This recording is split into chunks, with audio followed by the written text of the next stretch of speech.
Before we get to your scheduled video, please remember that likes and comments tell YouTube to promote our work to other people, and subscribing to the channel tells you when something new drops. You can also head to the link tree in the description to peruse my books, join us on Discord, or support us on Patreon. You can get episodes of Journey of Wrestling and Violent Profiles early, as well as a load of other treats. Even just $1 a month earns you a name drop for being cool. Thanks for listening, and enjoy the show. Greetings and salutations, my fellow PlayStation 1 unique rhythm game protagonists. It is I, Eric J. Chucky, joined as always by the boy. Hey. This is the Two Nerds Podcast. We are talking about AEW Full Gear 2024. But before we get into that, remember when I used to say 20,024? It's been a meme. Yeah, it was. It was a long time ago. A long time ago. There's honestly a real chance that I might just get rid of those old podcasts. But I don't know. It's our 10th year anniversary. We've been doing this for a while. And the first few years weren't very good. Before we get into Full Gear, we need to talk about who is cool. Who is cool? That's going to be our Trash Elite, Rob and a guy from Ohio. It is going to be Passion Killer 711, DG, Destrucity KTL, Kitty Holbrook, Thomas Austin Jr., and Drake Starstorm. I've had a hard time remembering his name, and I didn't need the list this time. Thank you guys so very much. You two can be cool by doing all the things I said in the intro, which is giving us money on Patreon.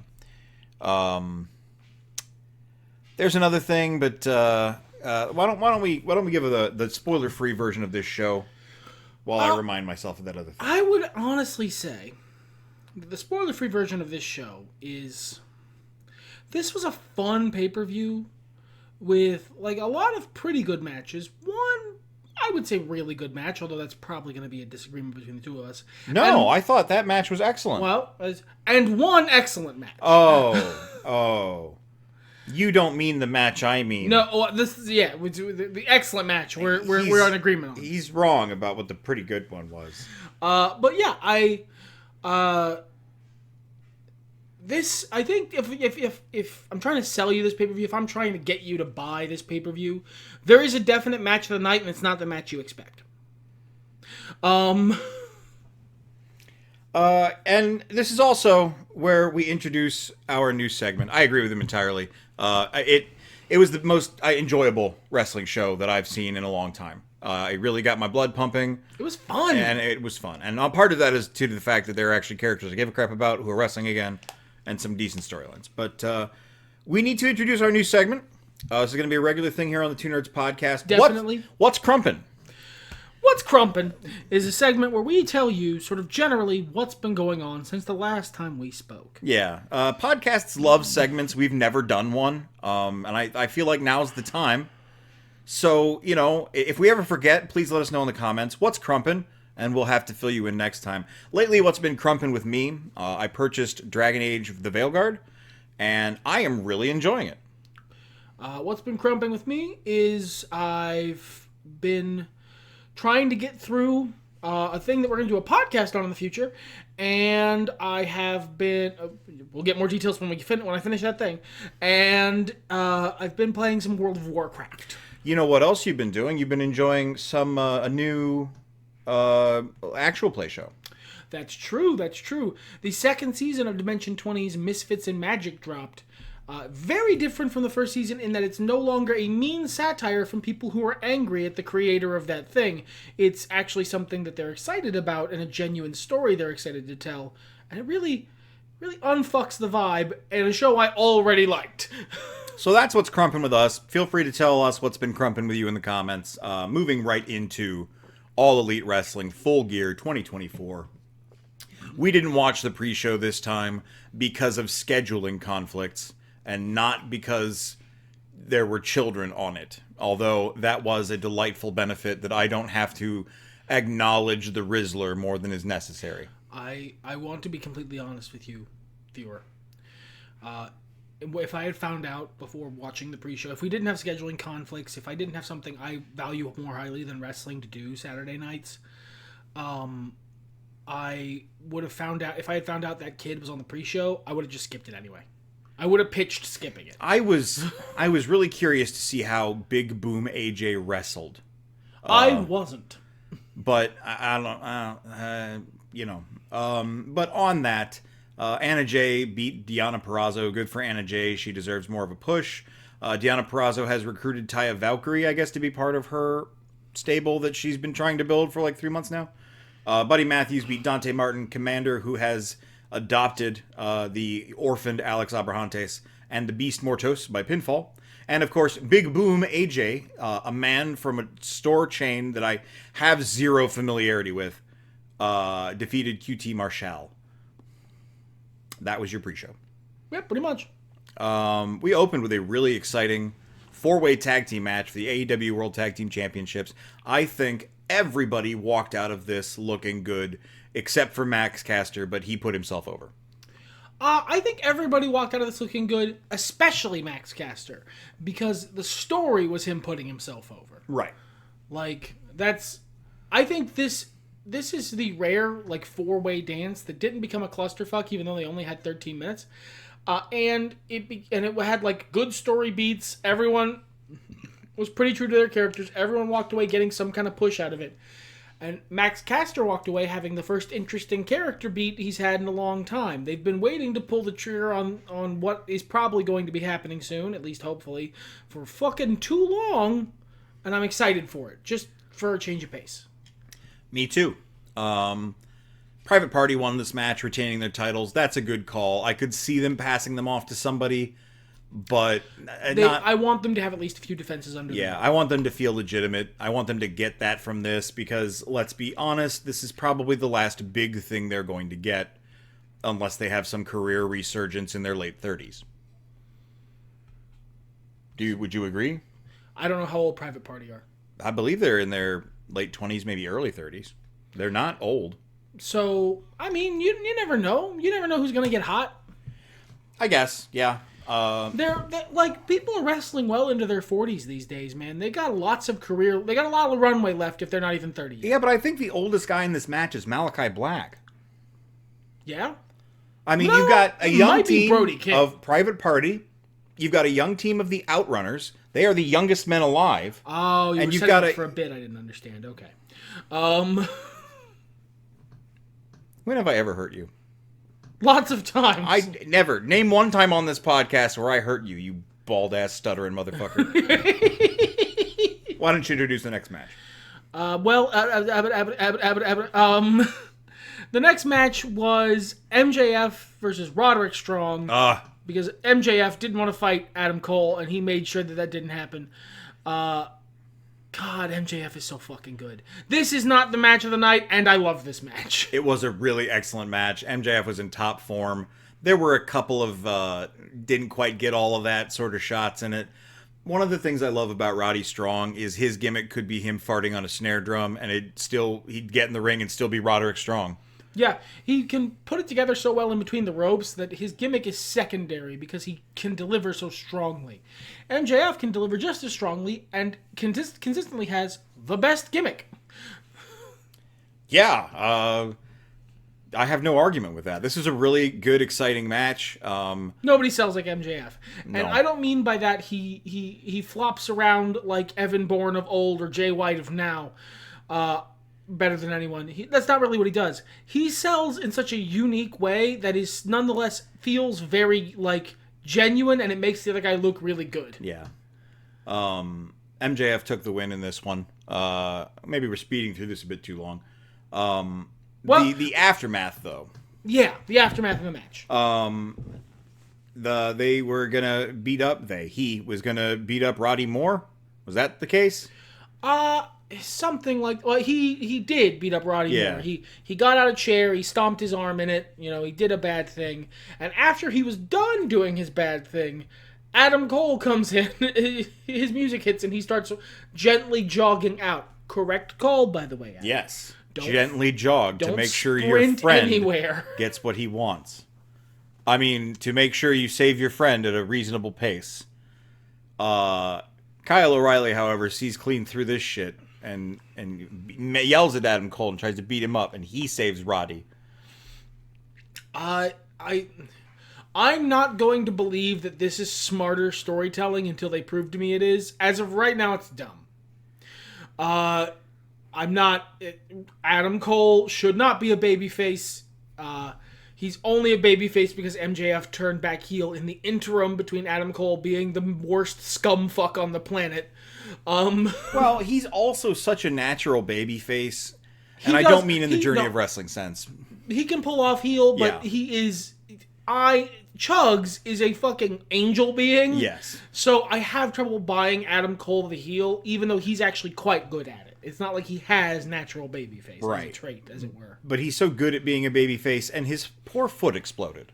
Yeah, it turned into dust. And what a freak accident, like Malachi Black's balls, just shattered for no reason. And, you get positive heat from that. And it's the same thing Big that they... injury returns are impossible to defeat. It's the same thing they had to deal with Mercedes Moné. Yeah, for so long, at the beginning of her gimmick, she was a quote-unquote face. And you can go back, you can roll the tape back. I found her incredibly annoying. I found was. her piped-in cheers annoying. Her gimmick was incredibly grating, but that's because they were trying to push her as a babyface. I may have even said so at the time. Now that she's fully turned into the skid and is a heel, this gimmick is fucking class. The piped-in cheers are amazing if you're a bad guy who's desperate for cheers. In a way, they are infuriating if you're supposed to actually be over. By contrast, and we are bridging into the next match here, I don't like the sudden and for no reason Kris Statlander face turn.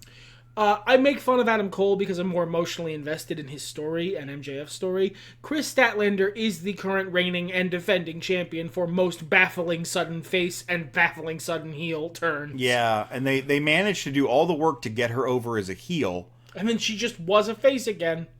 And we won't be discussing it further. So, it was hard for me. I was not super invested in this build. However, I will say that it has put a lot of shine on Mercedes. I've really been entertained by her antics the past couple of weeks. Her behavior, her promos. Every part of her shit that was annoying when people were cheering her and made me feel like I was taking fucking crazy pills is amazing when she's actually turning into the skid, getting the boos, getting the reaction her character is clearly designed to get. The world makes sense again, and thus I can really enjoy Mercedes Moné. And she's usually really phenomenal in the ring, and tonight was no exception. This is the match. Usually is a little hard to say. Well, in her AEW career, for the 6 matches she's had, I think 4.5 of them have been really, really good. There's just a long history there that I remember. Yeah, well, clean slate. That's what those are for. And this match definitely blew a lot of that bad taste out of my mouth. Oh yeah, this is the match of the night. Yeah. We're not gonna bury the lead. This fucks. This is amazing. This match rips. Bell to bell, it is nothing but bangers. I think they maybe fucked up 1 or 2 moves, and even then they kind of recovered. Yeah, it wasn't too bad. The psychology was really front and center in this contest. I'm going to shout this out again. If you're on the Discord, you already saw me talk about it. There's a point where the fans are chanting for Kris Statlander, which the announcers have been calling, was it Christina is her full name? Yeah, they've been using her... Kristen. Kristen. They've been using her full name. Do not government name people in my... don't... That seems weird. If you called him Robert Lashley without running it by anybody first, that's not okay. Don't do that. Weird call. But anyway, the fans are chanting for Stat. Mercedes puts her hands to her ears and then does the Eddie Guerrero Three Amigos suplexes for the cheap pop, and then acts like that is the adoration of the fans that she deserves and soaks it in. It's such a good character beat that is, so much more than you expect from the average pro wrestler. And I don't say that to demean the average pro wrestler. They're also busy having a wrestling match. So sometimes that stuff doesn't quite make it in.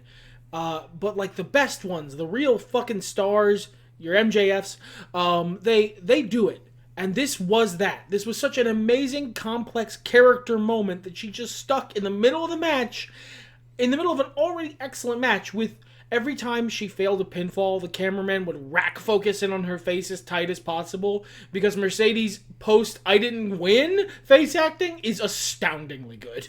Yeah, I really enjoy this. And Statlander, although we're heaping praise on Mercedes, Statlander was no slouch here either. Some really great moves, some really great selling on her part from Mercedes. Hey, a dance takes two people, and she Yes. fucking held up her end, and agree that is high praise in this scenario. It's not like I disliked any of the other matches on this card. There is one I disliked because of the finish more than because of the match. The match wasn't great, but either. we'll get there. Yeah. This in a card of mostly good matches, this stands out as great, as excellent. I would agree entirely. Mercedes picks up the win, retains her TBS championship, and I think that's the right call as well. We bridge into Hangman Adam Page against Jay White. He doesn't get a nickname on Wikipedia. Probably doesn't have one.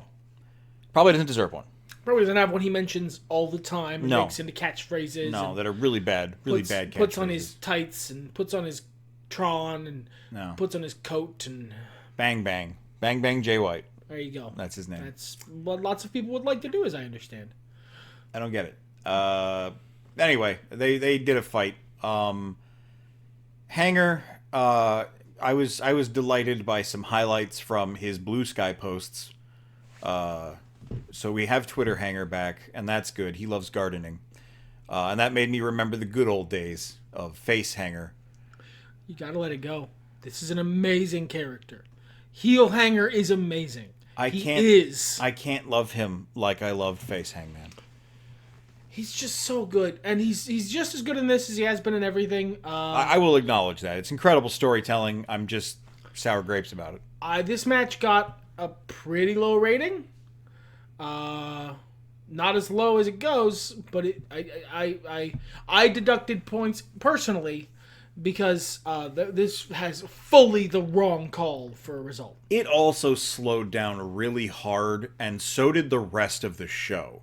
They picked it up a little bit with the match that follows, but until basically the sub-main event, we were working at about half speed. And that makes sense. After such a high, you want to calm back down. You want a natural rhythm to the show. You gotta cool the crowd off so you can heat them back up again so they don't get exhausted. Right, but we lived in a valley for a while, and this wasn't a fantastic way to start it out. Why don't you level these criticisms? Because I agree with them, but... So, the match itself was, like, perfectly competently executed. Sure. Characters were focused on well. Jay White sells like a beast, always does. Jay White won this match. Now, you would think, okay, you didn't like the finish because you like Hangman, and, obviously, this is a Jay White hater zone. No. I like Jay White. I think Switchblade Jay White is a fantastic wrestler. I think his promos are not to my liking. They're a little too friendly Kiwi guy for the kind of badass he portrays himself to be. He's also just not very good at wordplay. And he wants to be so bad. Without being offensive, he's like your weird uncle that you would really rather not talk to for that long. So, but I think he's a fantastic wrestler. I think he's top talent. I think he probably, when he first showed up at AEW, probably should have gotten pushed harder. Because he doesn't feel like the main eventer that the audience and he clearly wants him to be. It's not that I dislike Jay White at all. I do love Hangman, but that's not also why I'm mad that he lost. Hangman's heel character can lose without much damage at all. It's the build. So in wrestling, it's general, and this is a lesson I had to learn back when I was e-fetting. In a wrestling promo, it is generally a bad idea to shit on your opponent, to portray them as a loser, as bad at their job, as not worth fighting. Because that, crucially, doesn't put them over, doesn't make people want to watch you fight them. Because, well, if it's a foregone conclusion, if you're absolutely going to win, if there's no doubt, why do I bother paying for the pay-per-view? It doesn't move tickets. So it's not generally a good idea. Also, it's rude. That's secondary.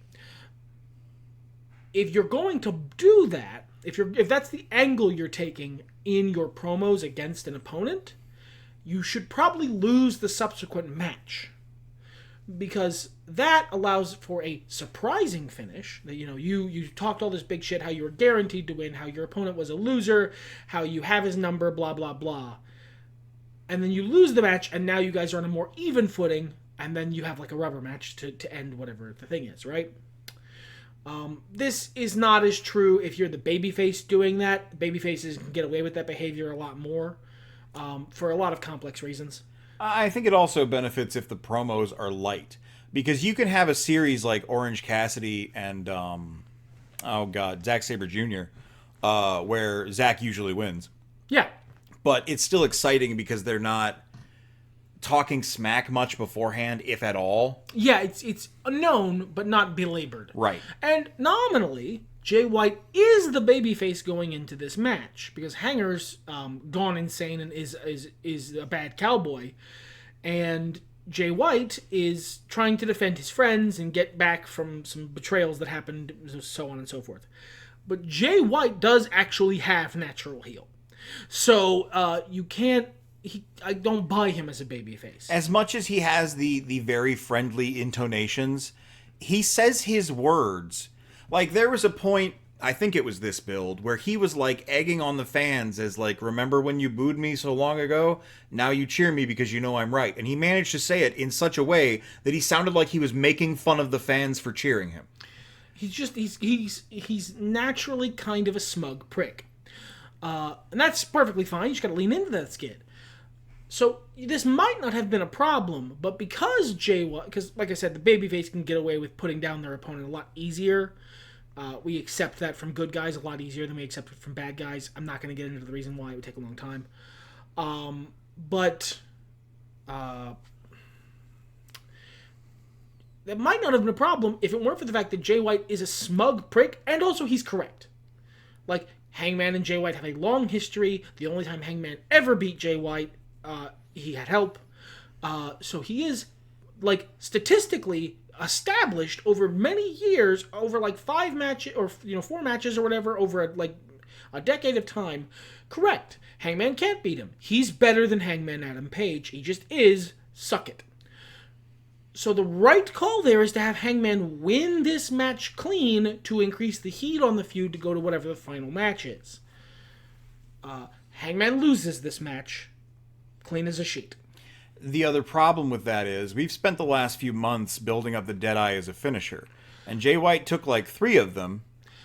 Building up the Deadeye as a finisher over the Buckshot Lariat. Yeah. Which I think is a good call, again, for a lot of reasons, but mainly because the Deadeye is a cooler finisher than the Buckshot Lariat. I don't really have a horse in the race, but I just recognize what they've been doing. And Jay White kicked out of like 3 of them, and Hangman didn't kick out of 1 of Jay White's finishers. It was one and done for him. He got Booker T'd. And he didn't even get all of it. Like, No. It was a really crumply Blade Runner. So it really actually did a lot to cement that Jay White is in fact correct and Hangman is in fact a loser who's not on his level. This has the knock-on effect of making your title look bad because Hangman just proceeded to have a 9-year feud with your former champion and killed him. It's rough. And this might be like the start of something, a longer angle with Jay White and Hangman, which I'd prefer it weren't. But, like, still, you're damaging yourself in the beginning. There is no reason to do, even if this is part of a longer, like the beginning of a longer, more multi-match, Hangman has a new nemesis and it's Jay White for some reason. I don't want that to be the case for other reasons. Mainly because I don't think these guys have a whole lot of chemistry. But, like, even if that's the case, Hangman winning this match is the better call to do that. Yeah, it lights fire under Jay. It gives Jay White something to prove. Mm-hmm. As opposed to him just being a smug prick at this obviously unhinged, dangerous person. Also serves to bury Hangman Adam Page's gimmick when you're not intimidated by him, smugly make fun of him, and are just right about it. It's just very damaging character-wise, and I don't think it was the right call. I am going to forget this later, so I'm saying it now. I'm going to try to say this without spoiling, but you guys can infer things, so, I don't know, mute for about 2 minutes. Later on in the show, there is a point where Hangman has come out to do some nefarious deeds, and Jay White comes out to give him retribution for that. It doesn't feel quite as earned, even though Hangman attacked him after the match. It doesn't feel as righteous for Jay White to be exactly. helping. Hangman could cheat to win this match, and that's fine. Maybe better. Yeah, if you're going to keep pushing this and you're going to have Jay White come out the conquering hero, he just doesn't have enough cause. Why is Jay White still interested in fighting Hangman Page? He's clearly made his point. Why is he coming out to get in Hangman's business when he should be moving on? To that point, we had a promo at some point where Mariah May and Mina Shirakawa had their champagne celebration, and Mariah May, for almost no reason, turned on Mina. Now, you say that, but one of the people in our Discord did explain to you very patiently what the reasons were. Yes, one of the people in our Discord, and someone who is cool in Distru City KTL, offered the idea that Mariah is so fragile in her ego that in her big celebration, when people were cheering Mina and booing her, she just couldn't take it. And I'm knowing RJ City is one of the people writing this, I'm willing to believe that's part of the fold. Knowing the people who did the storytelling behind Tony Storm versus Mariah May are involved here, it tracks. I just feel like the subtext is maybe a little too sub, whereas the dom text is a little too dom. Give it time. I don't know. I saw how the last story ended. Nah, this text is switch. It's fine. Oh, okay. Moving right along, if we shall. Followed by another real stinker. Will Ospreay, for some reason, came out in moose-themed gear. I'm not going to rise to this bait. I'm not doing it. To the moose bait? It was a goat, because he's the Billy Goat. This is very obvious. He's doing a thing called smooth sharking, where he's intentionally wrong. It's not. If you look at the skulls, calm tone of voice. All right, I'll say it in like an angry tone of voice. If you look at the skulls, it looks more like a moose. For the purposes of trolling me and nothing else. There's already a guy on the roster with a goat gimmick. Why would they give him a goat gimmick? Absolutely not rising to this bait. I'm moving along now. It was good moose-themed gear. So, anyway. This match was real good. I like the psychology in this one. I think the performances were good. Ironically, I don't think Will Ospreay and Kyle Fletcher work well as opponents. I don't think I agree.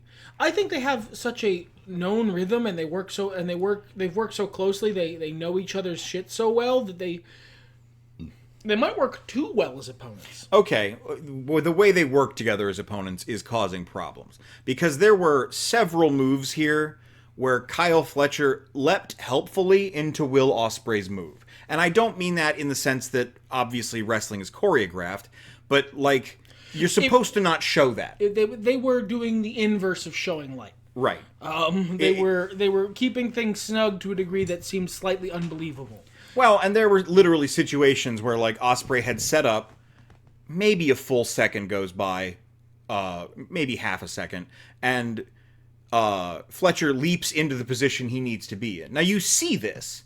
Bobby Lashley did it later on in the show when Swerve attacks him on the table. He was huffing and puffing, saw Swerve was coming in, and was like, oh, I better get into position. You know, you see it. But, like, it happened more here than I would think for two people who should have extreme chemistry together. And I accept your reasoning for that. They are so practiced that this is, over-commitment, maybe? It begins to look... Actually, this is a criticism that a lot of people had sort of levied at Will Ospreay for a long time. It begins to look too choreographed. Yes. Which I don't know how much that's on Will Ospreay. Well, it's just I haven't heard of Kyle Fletcher before because Kyle Fletcher is Will Ospreay's understudy, and until AEW, I had never heard of him. That is absolutely fair. I usually don't have this problem in Will Ospreay matches. As much as I like to give him a hard time, I don't like his promo style at all, and it's his style and some of the content. It's great. He's a really talented wrestler. He's definitely got skill. They pulled off a sequence toward the beginning of this match that was just near miss after near miss of moves that was really crisp, beautiful even. I don't know, just maybe they were kind of feeling out of it. Maybe the flight took something out of them. I don't know what the reason is. I I fully disagree. This match was great. This is the match that I think that I mentioned we were going to disagree with. Yeah, but this is the guy who thinks it was a goat on his gear. That's ridiculous. So we just disagree. This is, pretty fundamental disagreement. I think this was a good match. It wasn't perfect. I don't know. I wouldn't say it was a bad match. There were a couple spots that were rough, but I would say if we're doing like a 1 to 5, let's go with random frogs sort of scale. This was easily a 4-frog match. Possibly 4.5, but that feels like over-egging it a tad. I'd say about 3.5 for the detractions. It was also one of the slower Will Ospreay matches. I will say this might be the worst singles match I've seen him have in AEW, which is, saying something because... That's a faint criticism because the rest are really fucking good. Well, and I'm trying to be, genuine here. I don't want to bring my character into this, as it were, as much as I like to give you a hard time about, every good Christmas coming at once for you with recent booking. I have so many peanut butter cups. So many. But this just was not the performance I wanted it to be from two athletes of this caliber. That said, the finish was really good, very well scripted. Honestly, not the finish I called, and I was stupid to not see it coming. In retrospect, I easily should have seen this coming, but great call. Great finish. Kyle Fletcher wins, and Will Ospreay, king, putting over his buds. Yeah, unless Will Ospreay's just taking a nice Crimbo vacation.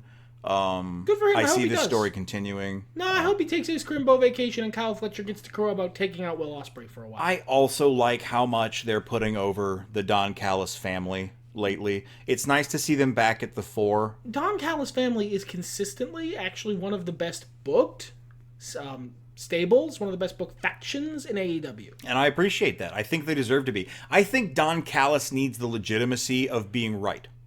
Because otherwise, he just comes across as like a smug prick. Yeah. If he's right, he's a smart, savvy businessman who happens to also be a smug prick. We don't want to make a Christian out of Don Callis. We already have Christian. We don't need two. No. Moving into the disappointment of the night, a man in actual GOAT-themed gear, the TNT champion coming into this match, Jack Perry, against Daniel Garcia with that very TNT championship on the line. I will be perfectly honest, I was making hot dogs for the first 10 minutes of this match, so I did miss a lot of it. You didn't miss anything super important. No, I didn't. I gathered I didn't really. This match was competently wrestled. Daniel Garcia, wrestler I like. Current gimmick... Well, gimmick before this storyline, not anything against it. I liked his more fun gimmick when he was dancing, but for some reason, mainstream fans hate anyone having a good time. And they're trying to court mainstream fans, so if you're having a good time, you can never be important, you can never win important matches, you're a jobber if you're having any joy in wrestling. You can infer from my tone how I feel about this opinion. But I think it's a dumb, stupid, poo-poo, duty-head opinion. You don't have to infer shit. Based and correct.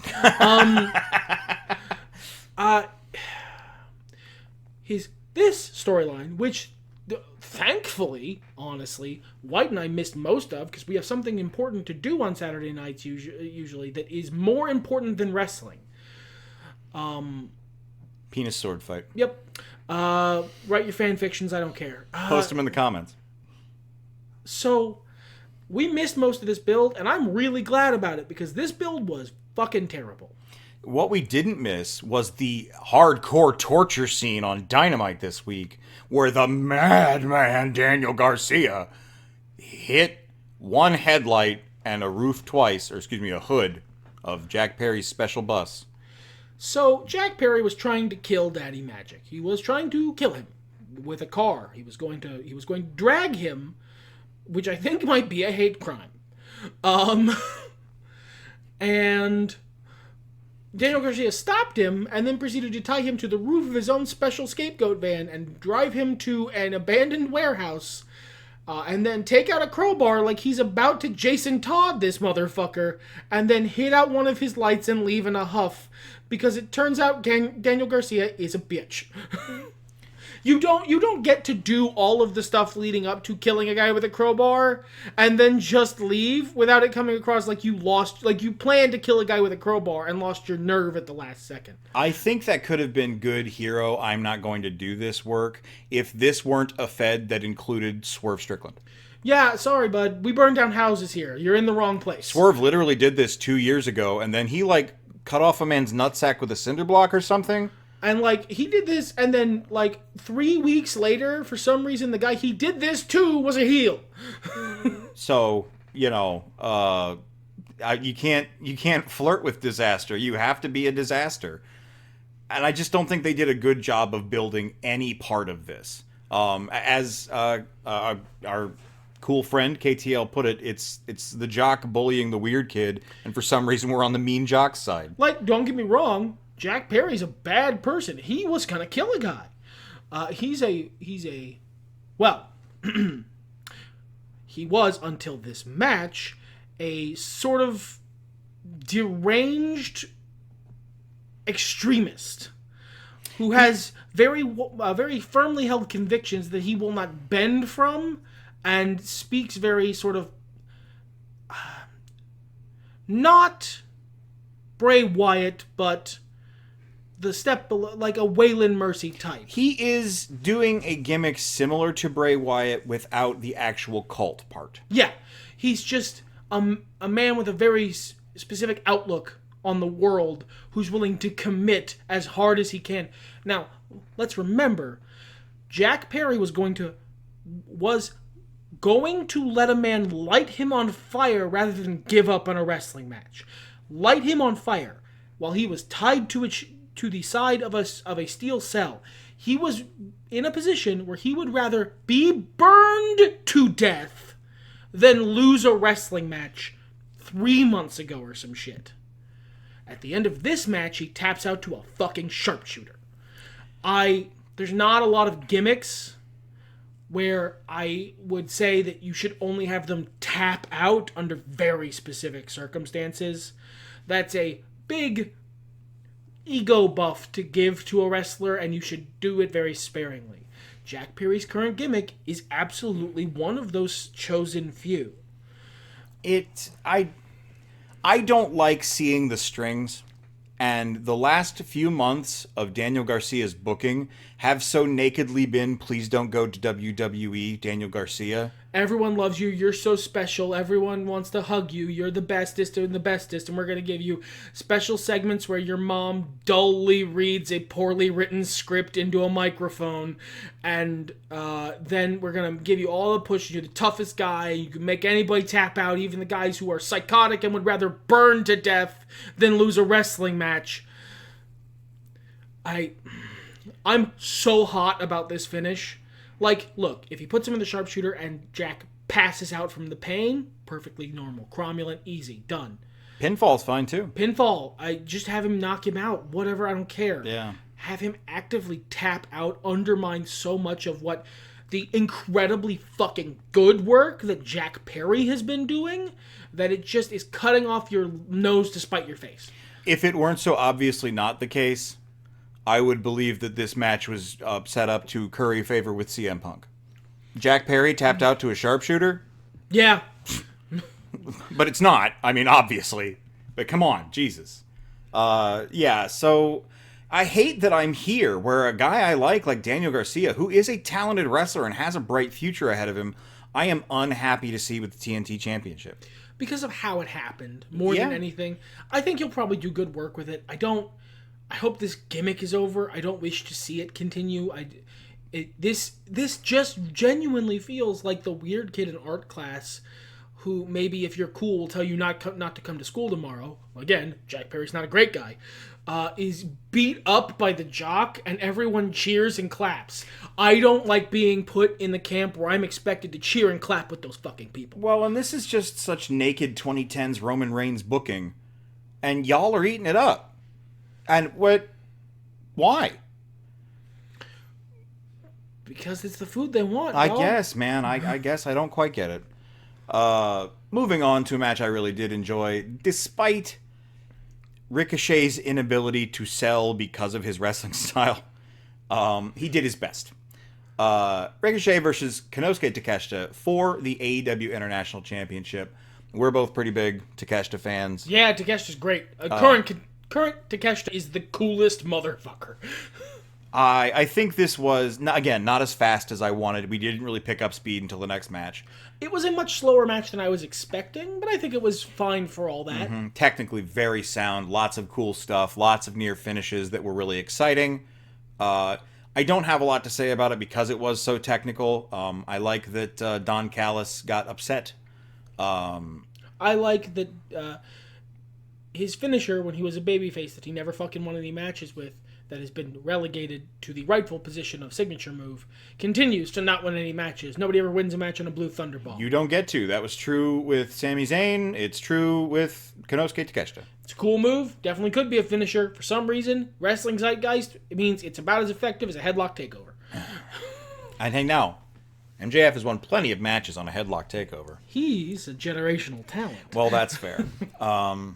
Yeah, I don't have much else to say about this. Takeshita wins, and he deserves it, and I hope he has at least a couple more months reign with the international title. I hope Ricochet goes and does something the fuck else. He's lost international title matches like 3 fucking times now. Go do something else, guy.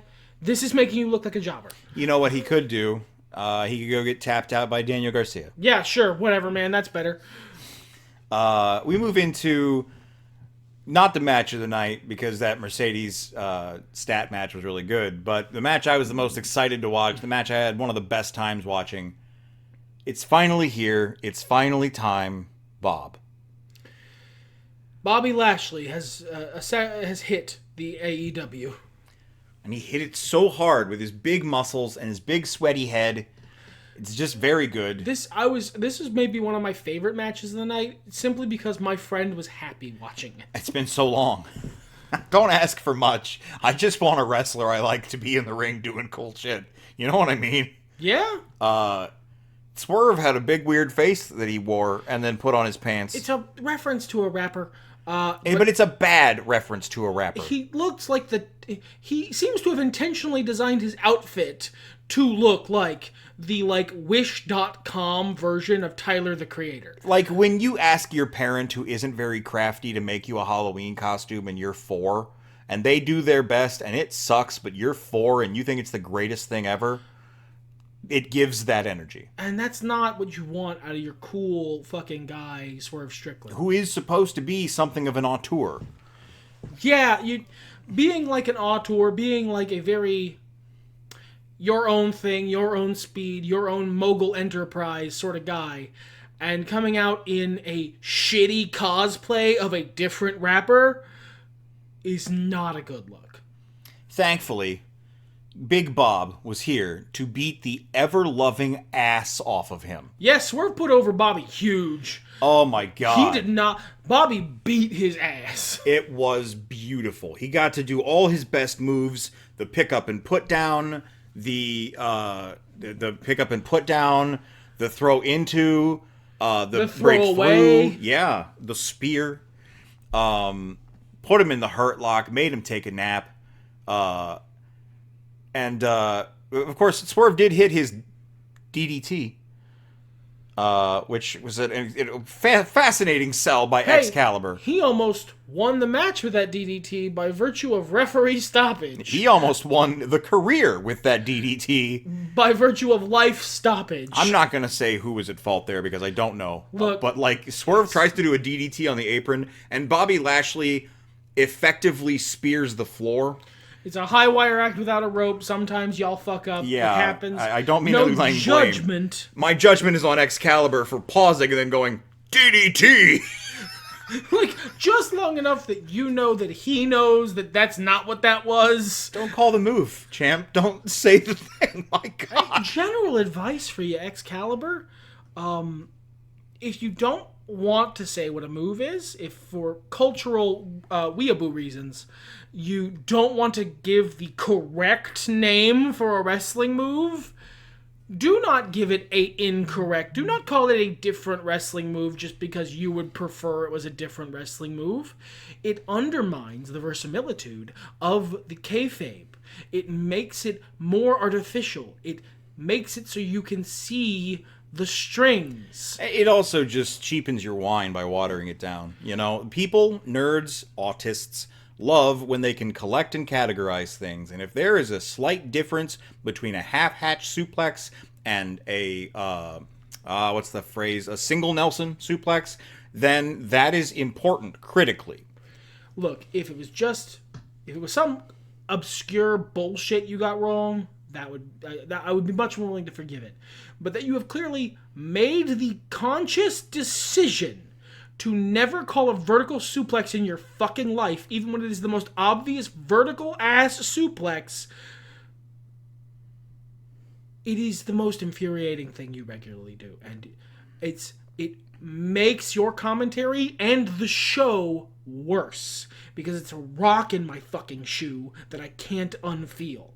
Now, stop it. To his credit, this move did begin its life as a DDT. Things just went horribly wrong. That's definitely what I'm referring to. No, separate from what you were saying. In this specific instance that started this, that did start as a DDT. That was the intent. It just was botched. It just became a But I just it's not a sheer drop brainbuster, you absolute child.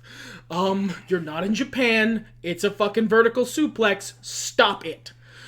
It's such a weird cultural thing as well. I don't have a ready example for this, but there are things that just don't have words in other languages. So when you're speaking to an English-speaking audience, you don't not use a word there because there isn't a word for it in German. Just very strange. Honestly, you do this all the time with other moves. There are lots of moves you just insist in terminology, the Japanese name for it.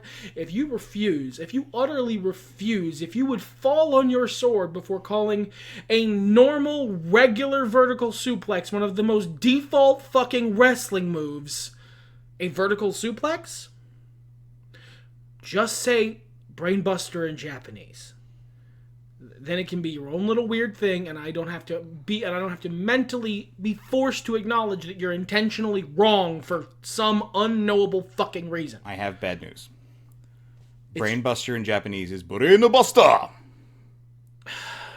That's so awesome. Yeah. I get why he's a weeb. It's cool, but stop it! The move has a different name, man. I don't know what to tell you. Anyway, let's move into that main event, where, again, I don't know that there's much to say until the aftermath, but I do want to praise a very well-wrestled match by both Jon Moxley, Jon Mexley, Jon... Mixley, yeah. There was Jon Moxley. Jon Moxley. Mm-hmm. All of them did a great job. Sponsored by Mocklet, that one. Orange Cassidy also was really good in this match. That's just an accent that I think is funny. No, seriously, though, this was a really good contest between these two, who always have really good contests. A very earned blood spot that went deep. Yeah, it was a Crazy Blade job incorporated here at AEW's main event. Not a humongous surprise, they do that a lot, but Moxley's actually usually fairly restrained. They've been a lot better about it lately. What's the man say? The apology has to be as big as me yelling at him for months on end. Whatever. But look, the result of this match was never in doubt. No. Orange Cassidy wasn't fucking winning the AEW title at this show. That wasn't happening. No. But I feel like they did a really good job in kayfabe making it believable. I have slowly been enjoying Jon Moxley and his new gimmick. It's the best work he's done in his whole career. I would have to agree. I'm really happy for you that you're able to see past the history to see the quality. Yeah. He's putting all of his effort in most of the time, and that's all I've really ever asked. When Jon Moxley puts in maximum effort, or even 80%... 80% is all I really want. He's one of the best guys working today. Yeah, and I appreciate it. They've been doing such good work with the entirety of the Death Riders. Great job getting Marina Shafir, of all people, over. All you got to do is make sure she never wrestles and doesn't talk. She just gets to do cool shit and hit people with stuff. And look awesome. Yeah. fucking, okay, sure, if that works, it works. The match itself was good. The finish was good. I liked it all. A+ work. The post-match was the most overbooked fucking thing in the universe. If Doink the goddamn clown had showed up, I wouldn't have been surprised. I would have been thrilled. Yeah. I mean, it wouldn't actually be original Doink. That's impossible. But unless it's not, and then I'm thrilled for a different reason. Yeah. We figured that out, I guess. Cool. And we're using it on, of all people, Doink. Doink. Valid, but weird. Hey, I'll take it. But that man would come out of the grave and just be like, no, let me die. Maybe just a Tupac hologram. Yeah, that's good. Hangman came out and attacked and seemed to want a match with Moxley, but then Christian came out and attacked, and Hanger was like, good job. I want a match when you get your cash in on. And Christian said, definitely. I'll definitely do that. He, snidely whiplash laugh. He might as well have looked him in the eyes and said, that's a real thing that's going to happen in real life. And then, for some unknowable fucking reason, Jay White, who, again, earlier this night had just proven his point that he's just better than Hangman and should be able to move on from this whole fucking gimmick, attacked Christian Cage to stop him from getting his contract completed. And then the Death Riders came in and attacked Jay White, who, crucially, literally just saved them from losing the AEW title. And then they all go out in the parking lot where their truck that JR said he loved got killed by a skull car being driven by Darby Allin, who at some point in the proceedings bleeded his own head open. Fun fact, shared to us in the Discord, entirely unsurprising fun fact, that was actually Darby Allin driving that car. He drove a car into another car at what had to be 40 miles an hour minimum, because he, again, has no respect for the sanctity of his own life. Then they escaped by robbing a man and stealing his car, and then Darby killed the truck even harder as JR wept. And 27 unrelated, unknown men in black shirts came out to not stop Darby, but hold their hands up and go, blah, blah, what are you doing, blah, blah, at Darby as the credits rolled. Most overbooked thing. Yeah. What the fuck is going on? So I read, and apparently they just wanted to establish who the following contenders over the next few months are going to be for Mox's title, who the main event scene is, because that has been something that's been lacking. We have not had a main event scene. In fact, Orange Cassidy got elevated to that position by everyone shrugging and going, I guess, I don't know, maybe Orange Cassidy? And then Mox going, yeah, Orange Cassidy, I'll kill his friend who's already dead. So that happened for that reason. But who the fuck else was going to step up? Well, now we know. They've established a new cast. Yeah. I'm glad Hangman's in that cast. Sure, I could do Hangman Mox in this situation. Please be careful with your King Kong lariats, but otherwise, I'm looking forward to that. Who's the crazier bastard? Yeah. Maybe he'll hit him so hard he turns face again.